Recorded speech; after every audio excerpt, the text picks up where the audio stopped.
Assalamualaikum warahmatullahi wabarakatuh. Salam sejahtera dan salam sehat untuk Bapak dan Ibu semua, para orang tua hebat yang saya muliakan. Pernahkah terbayang di benak Bapak dan Ibu bahwa sebuah biji kecil berwarna hijau yang sering kita temui di pasar tradisional dengan harga yang sangat murah, ternyata menyimpan kekuatan dahsyat untuk membebaskan Bapak dan Ibu dari siksaan nyeri sendi yang menahun? Seringkali kita, manusia, cenderung mencari kesembuhan di tempat-tempat yang jauh dan mahal. Kita berpikir bahwa obat yang ampuh pastilah obat impor yang harganya jutaan, atau suntikan pelumas sendi yang menyakitkan. Padahal, Allah yang Maha Pengasih telah menumbuhkan obat itu di tanah air kita sendiri, tersimpan rapi di dalam butiran kacang hijau. Namun, sayangnya, banyak sekali lansia yang justru takut memakan kacang hijau. Ada ketakutan yang tertanam bahwa kacang hijau itu biang kerok asam urat, bikin kaki bengkak, dan harus dihindari. Hari ini, saya, Dr. Irfan Ali, ingin mengajak Bapak dan Ibu untuk membongkar fakta sebenarnya. Saya ingin mengubah ketakutan itu menjadi harapan. Kita akan mengupas tuntas bagaimana cara mengolah kacang hijau menjadi emas hijau yang bisa melumasi kembali engsel lutut Bapak Ibu, meredakan peradangan, dan membuat Bapak Ibu bisa kembali berjalan gagah tanpa meringis kesakitan. Selamat datang kembali di rumah kita bersama channel Sobat Sehat Penyakit Dalam. Saya merasa sangat bersyukur dan bahagia bisa kembali duduk di sini, menemani waktu santai Bapak dan Ibu. Hari ini, kita tidak akan bicara tentang bubur kacang hijau yang penuh santan kental dan susu. Kental manis yang justru bikin penyakit. Bukan itu yang akan kita bahas. Kita akan bicara tentang kacang hijau sebagai terapi medis alami. Sebelum kita masuk ke dapur untuk meracik resep rahasia ini, saya ingin menyapa Bapak dan Ibu semua. Bagaimana kondisi lutut dan pinggang Bapak Ibu hari ini? Apakah masih terasa kaku seperti kayu saat bangun tidur tadi pagi? Atau ada rasa panas yang menjalar di persendian? Saya ingin melihat semangat kesembuhan dari Bapak dan Ibu. Coba tuliskan di kolom komentar kalimat afirmasi ini, saya siap sendi sehat, saya siap bebas nyeri, dan tolong sertakan juga dari kota mana Bapak dan Ibu berasal. Membaca komentar Bapak dan Ibu yang saling mendoakan dan menyemangati dari seluruh pelosok Indonesia selalu menjadi bahan bakar semangat tersendiri bagi saya. Mari kita luruskan dulu satu mitos terbesar yang menghalangi lansia untuk sembuh dengan kacang hijau. Mitos itu berbunyi, kacang hijau menyebabkan asam urat kambuh parah.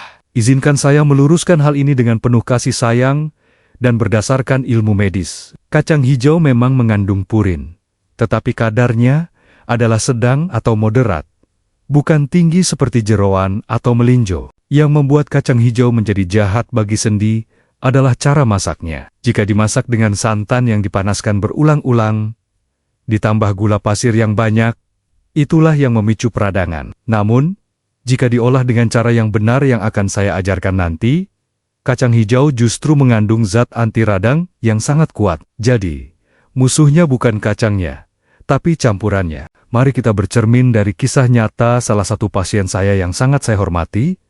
Mari kita panggil beliau Ibu Suciati, usia 68 tahun. Ibu Suciati adalah seorang pensiunan guru yang sangat aktif. Dulu beliau tidak bisa diam. Selalu ada saja yang dikerjakan. Namun, 3 tahun terakhir, senyum di wajahnya hilang. Masalahnya ada di kedua lututnya yang mengalami osteoarthritis atau pengapuran sendi grade 3. Nyerinya luar biasa. Beliau menggambarkan rasanya seperti ada pecahan kaca di dalam lututnya setiap kali melangkah. Ibu Suciati takut sekali dioperasi. Beliau juga punya masalah lambung atau MAH kronis, sehingga tidak bisa minum obat pereda nyeri dari dokter terus-menerus karena perutnya perih.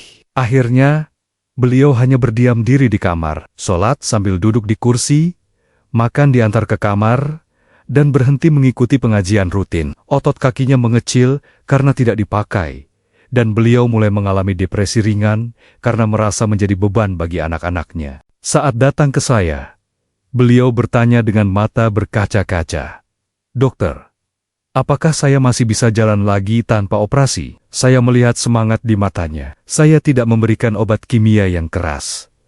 saya memperbaiki pola makannya. Saya meminta beliau membuang semua makanan instan, dan saya berikan resep terapi sari kacang hijau rempah untuk diminum setiap pagi. Awalnya beliau menolak, katanya takut asam urat. Tapi saya yakinkan beliau untuk mencoba selama 2 minggu dulu. 2 minggu berlalu, Ibu Suciati datang kontrol. Belum sembuh total memang, tapi bengkak di lututnya berkurang drastis. Rasa panas di sendinya hilang. Beliau mulai berani latihan jalan pagi di depan rumah.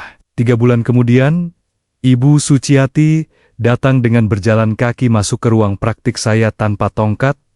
Wajahnya cerah. Beliau bilang, "Dokter, alhamdulillah, saya sudah bisa sujud lagi." Rasa nyerinya tinggal sedikit sekali. Sudah tidak mengganggu. Kisah Ibu Suciati ini adalah bukti nyata bahwa tubuh kita memiliki kemampuan memperbaiki diri jika diberi bahan baku yang tepat, yaitu nutrisi anti radang dari kacang hijau. Lalu, apa sebenarnya keajaiban yang ada di dalam biji hijau kecil ini? Mengapa dia bisa meredakan nyeri sendi yang bandel? Mari saya jelaskan mekanismenya dengan analogi yang sangat sederhana agar mudah dibayangkan. Bayangkan sendi lutut bapak dan ibu itu seperti engsel pintu pagar besi yang besar dan berat. Engsel ini menghubungkan 2 besi, yaitu tulang paha atas dan tulang kering bawah. Agar engsel ini bisa bergerak mulus tanpa bunyi, dia butuh 2 hal. Pertama, dia butuh bantalan karet. Yang kenyal ini adalah tulang rawan. Kedua, dia butuh minyak pelumas ini adalah cairan sinovial. Seiring bertambahnya usia, dan karena pola makan yang kurang baik, bantalan karet itu menipis dan sobek-sobek. Minyak pelumasnya mengering dan kotor. Akibatnya apa? Besi ketemu besi. Tulang ketemu tulang. Gesekan inilah yang menimbulkan percikan api. Percikan api inilah yang kita sebut peradangan atau inflamasi. Itulah sebabnya lutut bapak ibu terasa panas, merah, dan bengkak. Itu tanda ada kebakaran di dalam sana. Disinilah kacang hijau berperan sebagai pemadam kebakaran. Kacang hijau mengandung 2 zat sakti bernama vitexin dan isovitexin. Zat ini adalah antioksidan flavonoid yang sangat kuat. Tugas utamanya adalah menyiram air ke percikan api peradangan tadi. Dia menenangkan sel-sel yang meradang, sehingga bengkaknya kempes dan rasa panasnya hilang. Bahaya kedua yang terjadi pada sendi lansia adalah pengeroposan tulang penopang. Jika tulangnya rapuh, beban sendi makin berat. Kacang hijau kaya akan magnesium, kalium, dan kalsium nabati. Bayangkan mineral-mineral ini seperti semen dan pasir yang menambal retakan halus di tembok tulang bapak ibu. Dengan rutin mengonsumsi kacang hijau, kepadatan tulang terjaga, sehingga sendi memiliki penopang yang kokoh. Bahaya ketiga adalah kekakuan otot.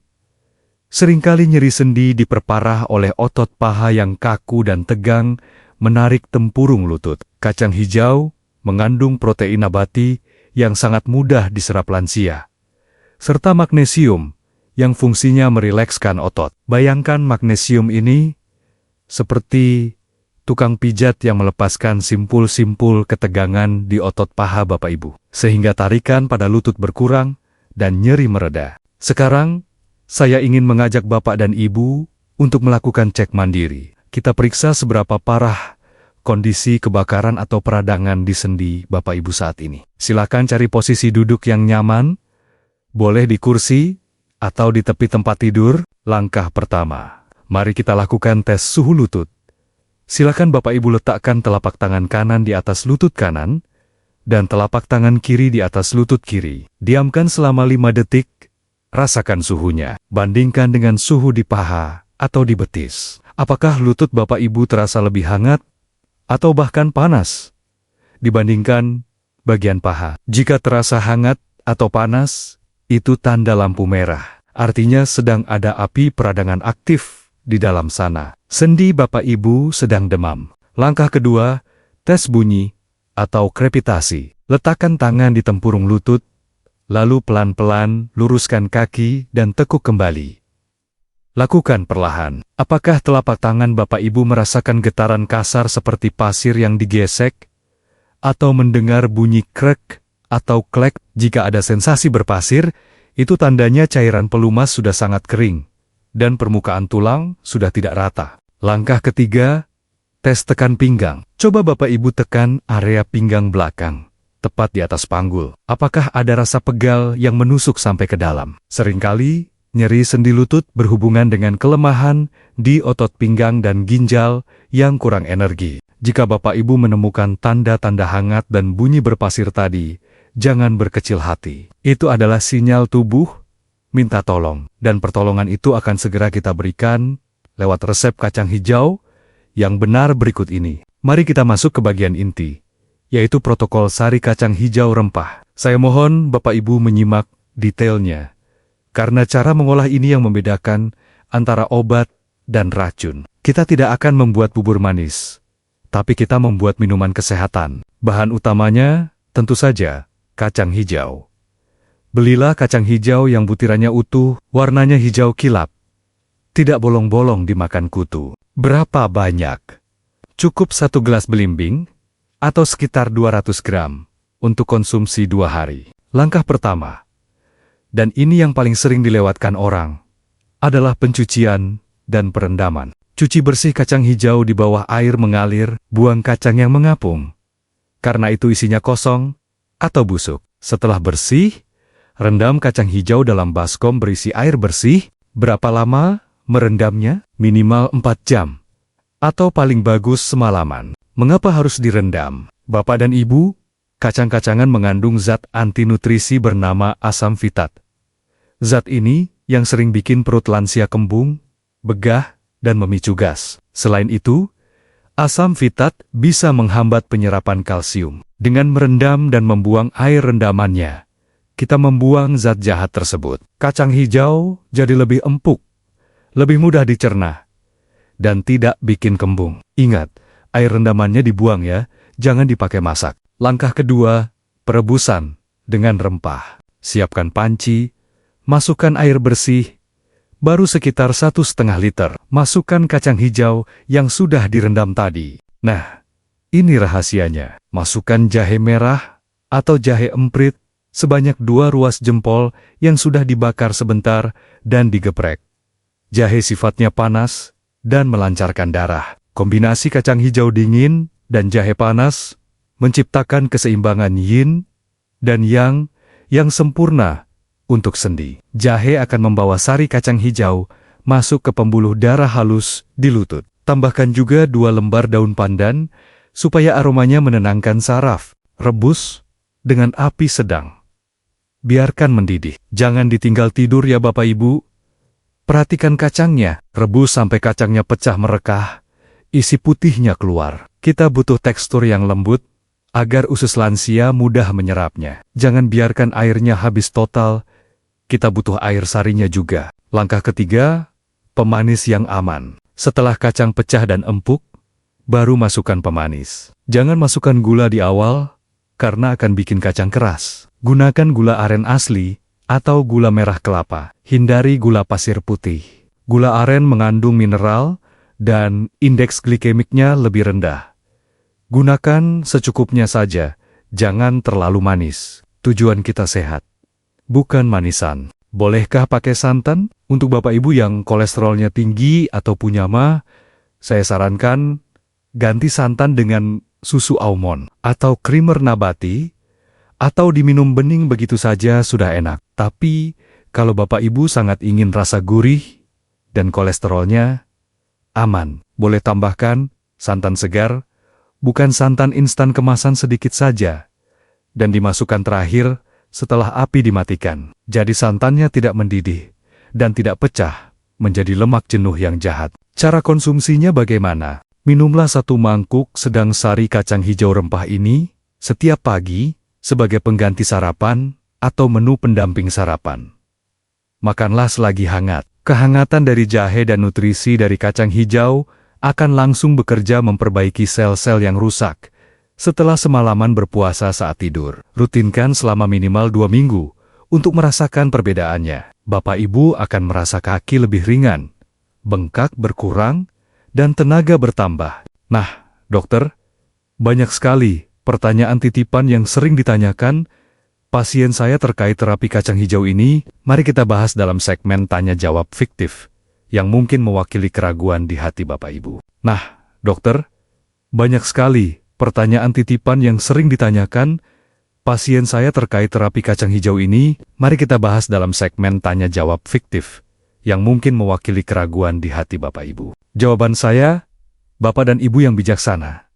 Kacang hijau termasuk kategori purin sedang. Jika asam urat Bapak Ibu sedang kambuh parah, sedang bengkak merah, dan nyut-nyutan tidak bisa jalan, sebaiknya hindari dulu sementara waktu. Fokuskan pada minum air putih dan obat dokter. Tapi, jika kondisi asam uratnya stabil, tidak sedang serangan akut, kacang hijau aman dikonsumsi, asalkan kulit arinya tidak dibuang makan utuh, dan cara masaknya direndam dulu. Seperti tadi, serat pada kulit kacang hijau justru membantu menghambat penyerapan purin. Batasi porsinya cukup 1 mangkuk kecil sehari, jangan berlebihan. Pertanyaan kedua, dokter, saya diabetes. Apakah gula aren di resep ini aman? Jawaban saya, untuk penderita diabetes, gula aren memang lebih baik dari gula pasir. Tapi tetap itu adalah gula. Jika gula darah Bapak Ibu sedang tinggi di atas 200, saya sarankan jangan pakai gula aren, gantilah dengan pemanis stevia cair 2 tetes saja.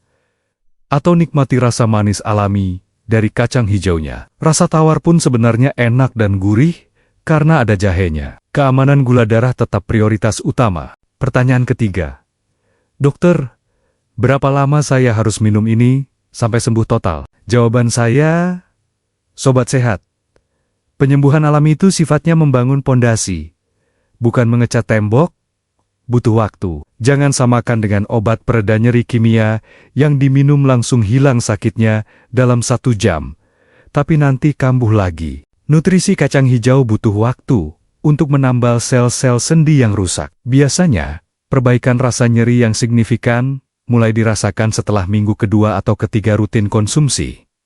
Kesabaran dan keistiqamahan adalah kuncinya. Nikmati prosesnya sebagai bentuk rasa syukur merawat tubuh. Bapak dan Ibu yang saya cintai, memiliki sendi yang sehat di masa tua adalah harta yang tak ternilai. Bayangkan betapa bahagianya jika Bapak Ibu bisa kembali berjalan pagi keliling kompleks perumahan, bisa naik tangga masjid tanpa harus menyeret kaki, dan bisa bermain bola dengan cucu tercinta. Semua itu bukan mimpi yang mustahil. Seringkali kita mencari kesembuhan yang jauh, padahal Allah sudah meletakkannya di dekat kita. Kacang hijau, jahe, dan gula aren. 3 bahan sederhana yang jika disatukan dengan ilmu yang benar, bisa menjadi senjata ampuh melawan nyeri sendi. Mulai besok pagi, mari kita ubah kebiasaan sarapan kita. Kurangi nasi uduk atau gorengan yang penuh minyak, gantilah dengan semangkuk hangat sari kacang hijau rempah. Rasakan kehangatannya menjalar ke seluruh tubuh. Rasakan nutrisinya menyerap ke dalam lutut Bapak Ibu. Anggaplah setiap suapan itu adalah doa dan ikhtiar Bapak Ibu untuk menjemput kesehatan. Jika Bapak dan Ibu merasa informasi ini bermanfaat dan memberikan harapan baru, saya mohon dengan sangat dari hati ke hati, jangan simpan ilmu ini sendirian. Bagikan video ini ke grup WhatsApp keluarga, grup arisan, grup reuni, atau ceritakan kepada tetangga sebelah rumah yang mungkin sedang meringis kesakitan di kamarnya. Sampaikan pada mereka, yuk kita coba resep Dr. Irfan. Murah meriah, tapi khasiatnya luar biasa. Satu kali Bapak Ibu membagikan informasi ini, mungkin bisa menjadi jalan kesembuhan bagi orang lain. Dan itu akan menjadi amal jariah yang pahalanya mengalir terus untuk Bapak Ibu. Tanpa berlama-lama lagi, mari kita tutup perjumpaan kita yang hangat ini dengan doa. Ya Allah, Zat yang Maha Menyembuhkan, angkatlah segala penyakit dari sendi kami, kuatkanlah tulang dan otot kami, agar kami mampu beribadah kepadamu dengan sempurna. Berikanlah kelenturan pada lutut kami, agar kami bisa bersujud dengan nikmat, dan berkahilah setiap makanan yang kami makan, agar menjadi obat bagi tubuh kami. Amin ya Robbal Alamin. Terima kasih sudah meluangkan waktu berharga, Bapak Ibu, bersama saya Dr. Irfan Ali, Mohon maaf jika ada tutur kata yang kurang berkenan. Sampai jumpa di video edukasi berikutnya. Tetap semangat, tetap sehat, dan jadikan makananmu sebagai obatmu. Wassalamualaikum warahmatullahi wabarakatuh.